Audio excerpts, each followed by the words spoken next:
हिंदी में यूपीएससी की तैयारी से संबंधित प्रोग्राम्स को देखने के लिए सब्सक्राइब करें स्टडी IQ-IAS हिंदी। आप सभी का एक बार पुनः स्वागत है स्टडी IQ-IAS के हिंदी ऑनलाइन प्लेटफॉर्म पर। मेरा नाम है Abhishek Kumar. Geography pre PYQ series में चलते हुए हम काफी आगे तक आ गए हैं। यदि अभी तक आपने प्रीवियस वीडियोस नहीं देखे हैं तो मेरी आपसे रिक्वेस्ट रहेगी कि आप एक बार जाकर उन सभी वीडियोस को देख लें ताकि आपको यूपीएससी प्रिलिमिनरी एग्जाम में काफी हेल्प मिल सके। चलिए प्रारंभ करते हैं आज का डिस्कशन। उससे पूर्व यह है मेरे तमाम प्रकार के सोशल मीडिया प्लेटफॉर्म, यह है मेरे टेलीग्राम चैनल का लिंक जिसमें आप ज्वाइन हो सकते हैं, जिससे आगामी अपडेट आपको समयानुसार प्राप्त हो सके और इससे आपको यूपीएससी की जर्नी में काफी हेल्प मिल सके। यह है QR कोड, इसको भी आप स्कैन कर सकते हैं और नहीं तो डायरेक्ट वहां पर जाकर अभिषेक कुमार ज्योग्राफी जब आप सर्च करेंगे तो यह टेलीग्राम चैनल आपको विजिबल हो जाएगा। यह है मेरी फेसबुक अकाउंट जहां पर मैं इनएक्टिव ही रहता हूं। यह है मेरा इंस्टाग्राम अकाउंट जहां पर मैं एक्टिव रहता हूं, जिसके माध्यम से आप मुझसे कनेक्ट हो सकते हैं। यूपीएससी की जर्नी में आने वाली जितने भी प्रकार के व्यवधान हैं उनका सॉल्यूशन, जो भी इजीली सॉल्यूशन होता है, वो आप यहां पर प्राप्त कर सकते हैं। चलिए प्रारंभ करते हैं आज का डिस्कशन। पहला क्वेश्चन है कि निम्नलिखित में से किसके द्वारा भारत और पूर्वी एशिया के बीच नौ संचालन समय यानी कि नेविगेशन टाइम यानी कि व्यापारिक जलमार्गों में लगने वाला जो टाइम है या फिर एक स्थान से दूसरे स्थान जाने में जो लगने वाला समय है और दूरी अत्यधिक कम किए जा सकते हैं, दोनों की बात हो रही है, यानी कि नेविगेशन टाइम की भी बात हो रही है और यहां पर दूरी की भी बात की जा रही है। मलेशिया और इंडोनेशिया के बीच मलक्का जलडमरू मध्य को अधिक गहरा बनाकर, तो सबसे पहले मैं आपको बता देता हूं कि ये जो मलेशिया है और जो इंडोनेशिया है दोनों ही साउथ ईस्ट एशिया यानी कि दक्षिण पूर्व एशिया की दो महत्वपूर्ण कंट्रीज हैं। ठीक है, तो सबसे पहले मलेशिया और इंडोनेशिया के बीच मलक्का जलडमरू मध्य को अधिक गहरा बनाया जाए। यदि इसको अधिक गहरा बनाया जाता है तो नो डाउट कि जो बड़े जहाज होते हैं उनकी एंट्री यहां पर हो सकेगी, ज्यादा माल ढोने की क्षमता यहां पर विकसित हो सकेगी, परंतु नेविगेशन टाइम यहां पर कम होगा। इसकी कोई भी पुष्टि यह स्टेटमेंट नहीं करता है। नेक्स्ट करते हैं, सियाम खाड़ी और अंडमान सागर के बीच की भूसंधि जलडमरू मध्य को पार नई नहर खोलकर, यानी कि ये जो सियाम की खाड़ी है और ये जो अंडमान सागर वाला एरिया है, ये साउथ ईस्ट एशिया के दो सीमांत सागर हैं और ये दोनों ही सागर बेसिकली हिंद महासागर के विस्तार माने जाते हैं। इन दोनों को कनेक्ट करने का कार्य करती है क्रा जलडमरू मध्य या फिर इसी को कई बार कहा जाता है क्रा भूसंधि। ठीक है, इसकी बात यहां पर की जा रही है, तो बिल्कुल सही है। ये क्रा डमरू मध्य को विकसित करने का जो श्रेय है ये चाइना लेना चाह रहा है। अभी जियोपॉलिटिकल एंगल से ये क्रा स्थमस बहुत ही ज्यादा चर्चा में है, आपके करंट पॉइंट ऑफ व्यू का भी ये पार्ट है।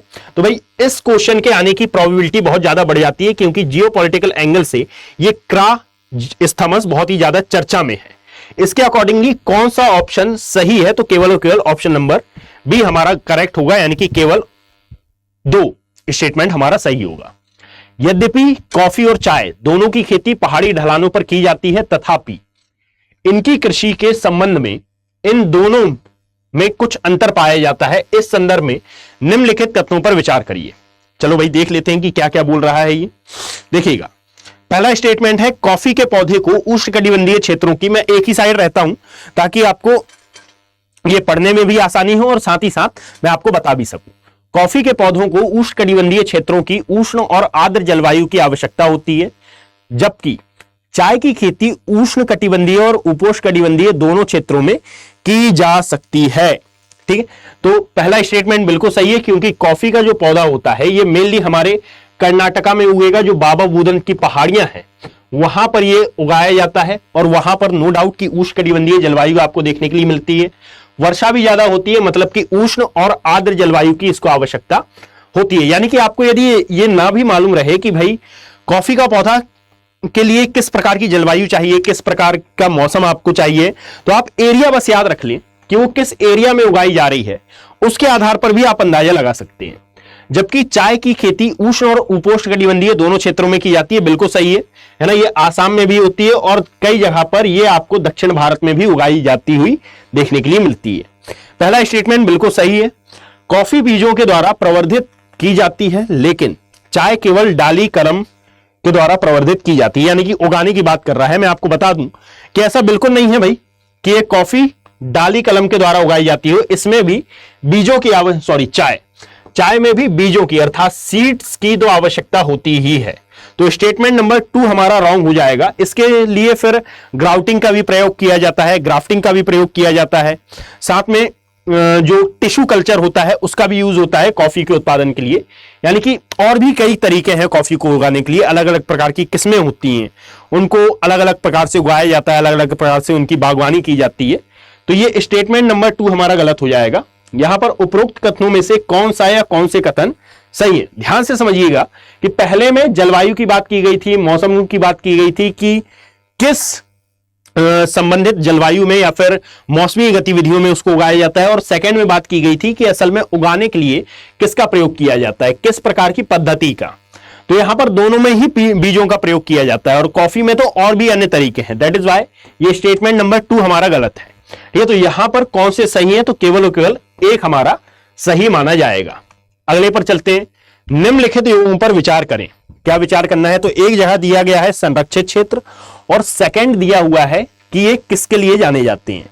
भीतरकणिका राष्ट्रीय उद्यान उड़ीसा में है, और लवण जल मगर, यदि ऐसे ना समझ में आ रहा हो तो मैं यहां पर लिख देता हूं कि ये मेनली जाने जाते हैं खारे पानी के महामगरमच्छ के लिए, खारे पानी का महामगरमच्छ। ठीक है, यदि आपने इंडियन ज्योग्राफी पढ़ी होगी तो आपको मगर, मगरमच्छ और साथ में घड़ियाल में अंतर पता होगा कि इन तीनों में बेसिकली डिफरेंस क्या होता है। भीतरकणिका के बारे में याद रखिएगा कि ये भीतरकणिका राष्ट्रीय उद्यान में एक प्लेस है केंद्रापारा। यहां पर आपको प्रायद्वीपीय भारत की एकमात्र जगह है जहां पर मगरमच्छ की तीनों ही प्रजातियां देखने के लिए मिलती हैं। यानी कि खारे पानी का महामगरमच्छ ही यहां पर मिलता है, घड़ियाल भी यहां पर मिलता है, और मगर भी यहां पर मिलता है। तीनों अलग अलग होते हैं। ये जो घड़ियाल होता है ये बेसिकली ताजे पानी में पाया जाता है, फ्रेश वाटर में आपको देखने के लिए मिलेगा।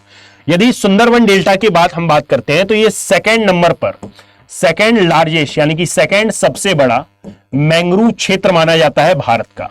और ये भीतरकणिका एक राष्ट्रीय उद्यान भी है, और साथ में वन्यजीव अभ्यारण्य के अंतर्गत भी इसको काउंट किया जाता है। सबसे बड़ा मैंग्रोव क्षेत्र है ये भारत का। Is that clear? अब ये जो भीतरकणिका राष्ट्रीय उद्यान है, इसी के आसपास और भी कई चीजें इंपॉर्टेंट हो जाती हैं, जैसे कि लाइक यहां से कुछ नदियां भी निकलती हैं। एक है ब्राह्मणी नदी, ब्राह्मणी के साथ एक और आती है वैतरणी नदी, और एक आती है धामरा। और धामरा एक यहां पर स्थान भी है। याद रखो ये धामरा पोर्ट के लिए बहुत फेमस है। सुप्रीम कोर्ट ने इस पर स्टे लगाया था। कारण यह है कि एक प्रकार के कछुए होते हैं जो कि उत्तरी ध्रुव से प्रजनन करने के लिए इस भीतरकणिका राष्ट्रीय उद्यान के समीप आते हैं। इनको नाम दिया जाता है ऑलिव रेडले टर्टल, और ये ऑलिव रेडले टर्टल का स्थान भी माना जाता है ये भीतरकणिका राष्ट्रीय उद्यान। और ये जो धामरा पोर्ट है ये बेसिकली इसीलिए चर्चा में था जब अडानी ग्रुप के द्वारा इसको बनाया जा रहा था, तो कहा जा रहा था कि कहीं ना कहीं ये जो ऑलिव रेडले कछुए हैं इनका प्राकृतिक आवास प्रभावित हुआ, जिसके कारण हो सकता है कि इनकी जनसंख्या में गिरावट देखने के लिए मिले।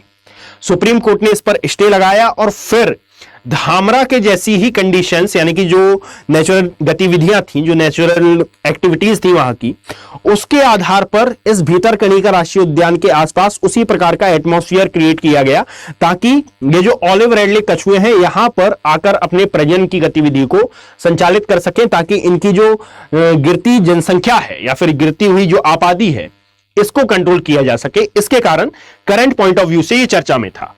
नेक्स्ट करते हैं, यानी कि ये वाला बिल्कुल सही है भाई। मरुस्थल राष्ट्रीय उद्यान, इसी को कहा जाता है डेजर्ट नेशनल पार्क या फिर मरुभूमि राष्ट्रीय उद्यान भी।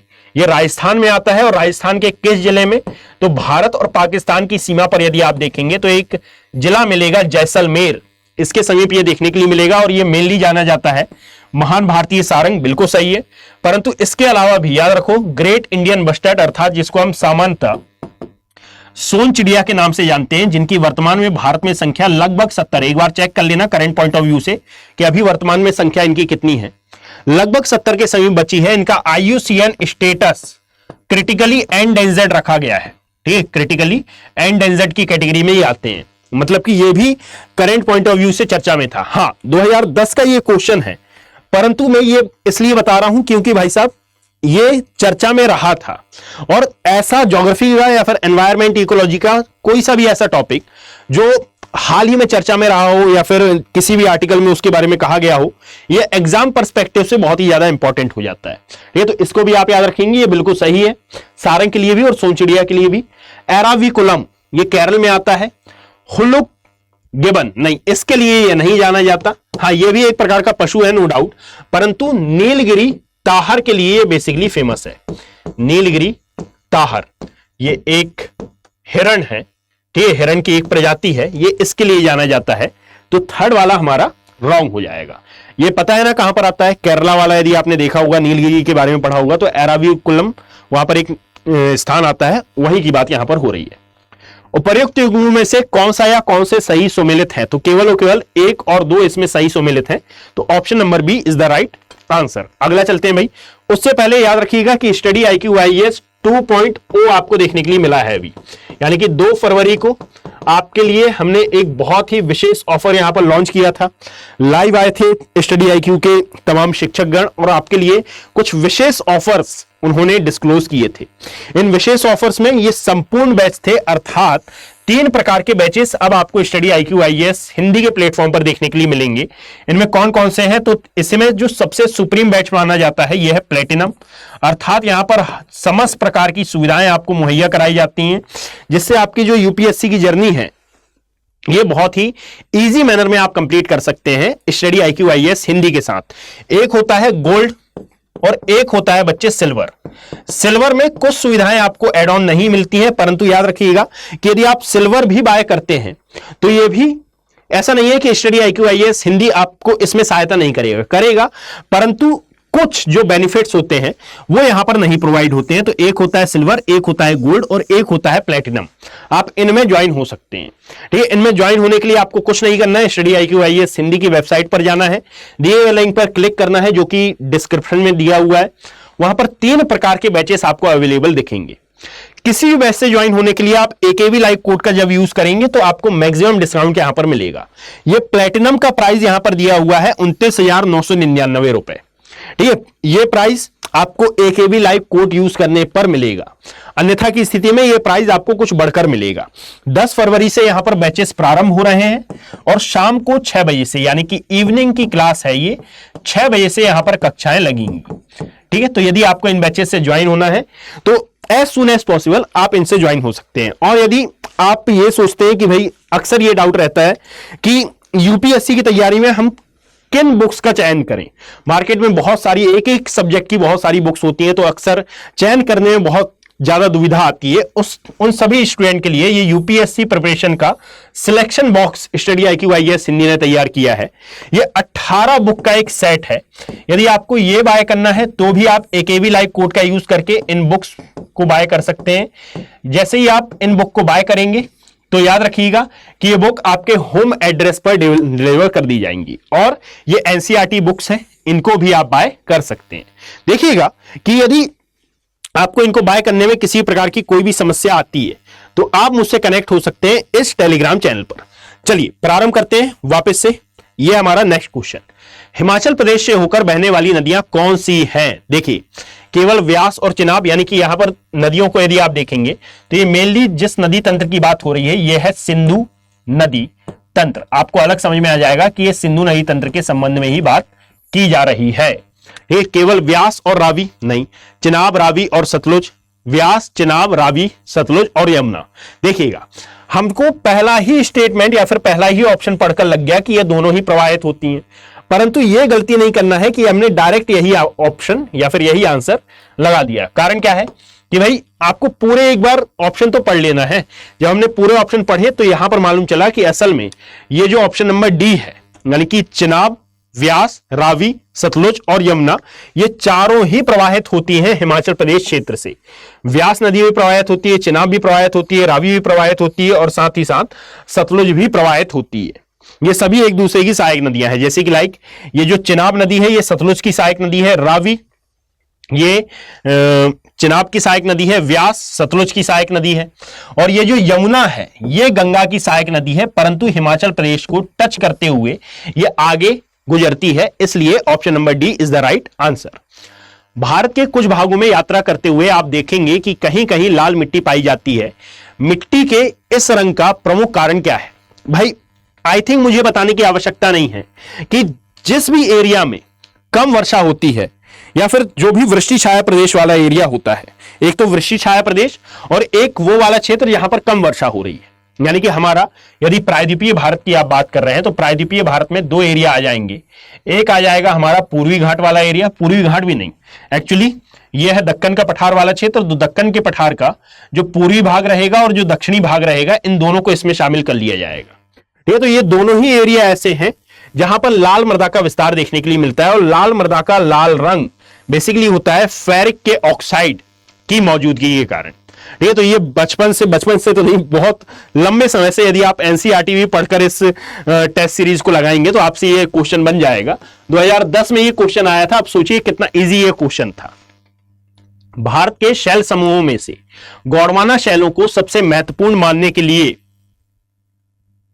निम्नलिखित में से कौन सा तर्क उपयुक्त है? चलो एक बार पढ़ लेते हैं, एक तर्क के भरोसे नहीं रहना है, सभी को एक बार हम रीड ऑन कर लेंगे। इनमें भारत का लगभग 90% से अधिक चूना पत्थर भंडार पाया जाता है। तो भाई ऐसा कुछ नहीं है, 90% के समथिंग ऐसा नहीं है कि नहीं पाया जाता, परंतु 90% के समथिंग नहीं पाया जाता। इनमें भारत का 90% से अधिक कोयला भंडार पाया जाता है। बिल्कुल सही है कि यदि हम झारखंड की बात करेंगे और उड़ीसा की बात करेंगे तो झारखंड और उड़ीसा में ये जो दामोदर नदी की घाटी है, यहां पर कोयला क्षेत्र है और यह भी गोंडवाना क्रम की चट्टानों के अंतर्गत ही आता है। जो छत्तीसगढ़ और एमपी वाला एरिया है, यहां छत्तीसगढ़, एमपी और उड़ीसा वाला सेक्शन भी इसमें शामिल कर लेते हैं। यहां पर जो सोन नदी की घाटी वाला क्षेत्र है, यह भी कोयला क्षेत्रों में आता है। एमपी में यदि आप देखोगे तो सोन नदी की घाटी, चलो ये तो हो गया। इसके पश्चात यदि आप आंध्र प्रदेश की बात करोगे, आंध्र प्रदेश एंड तेलंगाना की, तो यहां पर गोदावरी नदी और साथ ही साथ जो प्राणहिता नदियां हैं, ये कोयला क्षेत्रों की कैटेगरी में आती हैं। ठीक है, तो बिल्कुल सही है, परंतु आगे भी पढ़ेंगे। इनके ऊपर 90% से अधिक उपजाऊ काली कपास मृदाएं फैली हुई है।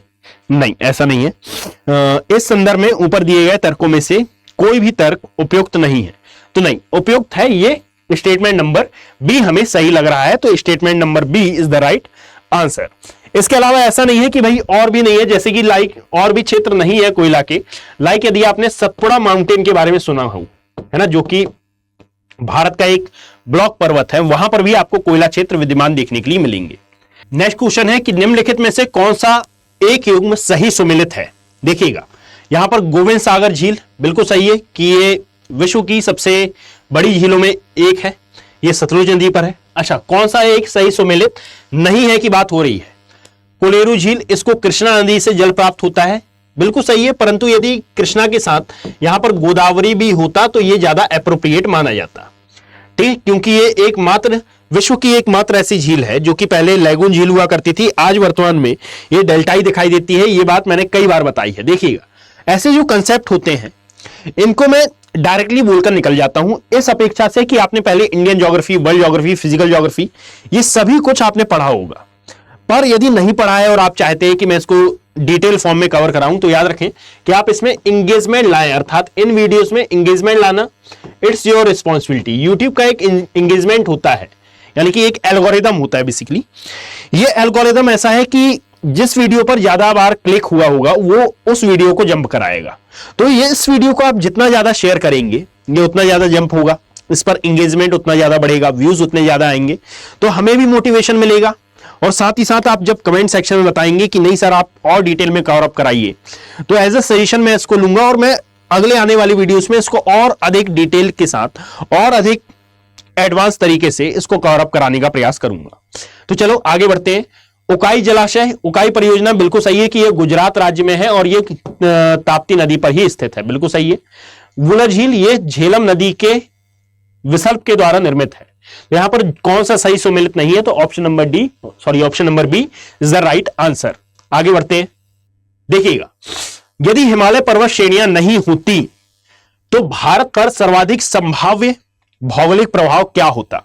हिमालय के महत्व में आप इसके बारे में अध्ययन करते हैं कि भारत में सबसे पहले तो जो दक्षिण पश्चिम मानसून आता है जिसकी दिशा होती है उत्तर पूर्व की ओर, ठीक है, और उत्तर पूर्व से जो आने वाला मानसून है ये साइबेरिया की ठंडी पवनों को अपने साथ लेते हुए आता है। यदि ये भारत में प्रवेश कर जाता तो भारत में लगभग 11 फीट मोटी बर्फ की चादर बिछ जाती है, अर्थात भारत शीतकाल में एक शीत मरुस्थल होता है। ये बात सभी हम जानते हैं। तो यहां पर याद रखो कि सबसे पहला है देश के अधिकांश भाग में साइबेरिया से आने वाली शीत लहरों का अनुभव होता, बिल्कुल सही है। सिंध गंगा मैदान इतनी सुविस्तृत जलोमदा से वंचित हो जाते हैं, बिल्कुल सही है, क्योंकि हिमालय ही नहीं होता तो उत्तर भारत का विशाल मैदान नहीं होता, और उत्तर भारत का विशाल मैदानी भाग नहीं होता, दैट मीन्स कि यहां पर जलोमदा का विस्तार नहीं होता। विश्व का जो सबसे अधिक कृषिगत उत्पादन क्षमता में से एक माना जाता है जो मैदान, उसका विकास नहीं होता। मानसून का प्रतिरूप वर्तमान प्रतिरूप से भिन्न होता, बिल्कुल सही है ये, क्योंकि ग्रीष्म काल में भी इसका बहुत ज्यादा नेगेटिव इंपैक्ट पड़ता, शीतकाल में भी इसका नेगेटिव इंपैक्ट पड़ता, और वर्षा काल में तो पड़ता ही पड़ता। तो 1, 2 और 3 तीनों ही स्टेटमेंट हमारे सही हैं। निम्नलिखित में से किस नदी का उद्गम स्थल भारत में नहीं है?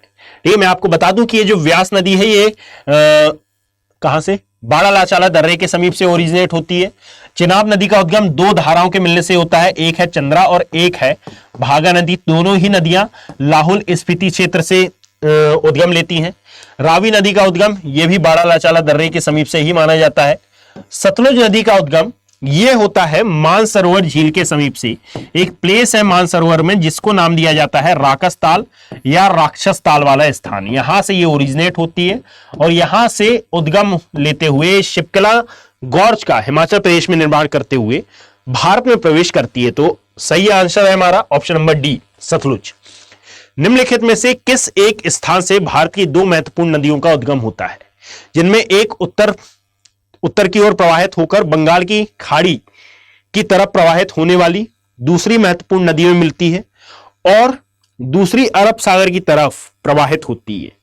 तो महाबलेश्वर नहीं, ये पश्चिमी घाट पर है, और इसने बोला है कि पहले उत्तर की ओर प्रवाहित होगी और फिर ये जाएगी बंगाल की खाड़ी की ओर। मतलब कि गोदावरी कृष्णा, यदि हम बात कर भी लेते हैं कि महाबलेश्वर चोटी से कृष्णा नदी का उद्गम होता है, तो ये साउथ की ओर जाती है।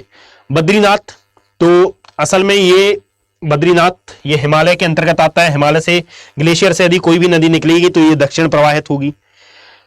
नासिक, तो यहां से यदि हम देखें तो त्र्यंबक पहाड़ी है, गोदावरी नदी का उद्गम यहां से हो रहा है, तो ये भी पहले साउथ की ओर टर्न लेती है, देन उसके बाद ये ईस्टर्न डायरेक्शन की ओर यानी कि पूर्व दिशा की ओर मुड़ती है। अमरकंटक इसका सही आंसर होगा, क्योंकि भाई इसके बारे में जो सोन नदी है ये उत्तर की ओर प्रवाहित होती है, फिर ये मिलती है गंगा नदी में, और गंगा नदी बंगाल की खाड़ी सागर में अपना जल गिराती है। जो नर्मदा नदी है ये डायरेक्टली खंबात की खाड़ी में जाकर अपना जल विसर्जित करती है। तो Amarkantak is the right answer. 2009 में ये आया हुआ क्वेश्चन है। इस क्वेश्चन का आंसर आप लोग मुझे देंगे और मैं इस क्वेश्चन का आंसर आपको नेक्स्ट वीडियो में बताऊंगा। ये आपका होमवर्क है। अब ये आपकी ड्यूटी बनती है कि आप इसका आंसर मुझे कमेंट सेक्शन में दें। ठीक है, नहीं समझ में आ रहा है मैं क्या बोल रहा हूं तो कमेंट सेक्शन में इसका आंसर आप मुझे देंगे। ठीक है, इतनी अपेक्षा मैं आपसे कर सकता हूं। क्वेश्चन में पढ़ देता हूं कि निम्नलिखित कथनों पर विचार करें। भारत में थोरियम के कोई निक्षेप नहीं है। केरल की मोनोजाइट बालुका में यूरेनियम प्राप्त होता है। उपर्युक्त में से कौन सा या कौन से कथन सही है? केवल एक, केवल दो, एक और दो दोनों, ना तो एक और ना ही दो। अब आप मुझे बताएं कि सही आंसर क्या है। और यदि वीडियो पसंद आया हो तो इसको ज्यादा से ज्यादा शेयर करने का प्रयास करें। टेलीग्राम चैनल पर जाकर इसकी पीडीएफ अवश्य डाउनलोड कर लेना। और किसी भी प्रकार के यदि आपको स्टडी IQ IAS हिंदी के किसी भी प्रकार के कोर्सेज को बाय करना है तो AKB लाइव कोड का यूज करना ना भूलें। Thank you, have a nice day, very very all the best. Thank you. Hindi में UPSC की तैयारी से संबंधित प्रोग्राम्स को देखने के लिए सब्सक्राइब करें स्टडी IQ IAS हिंदी।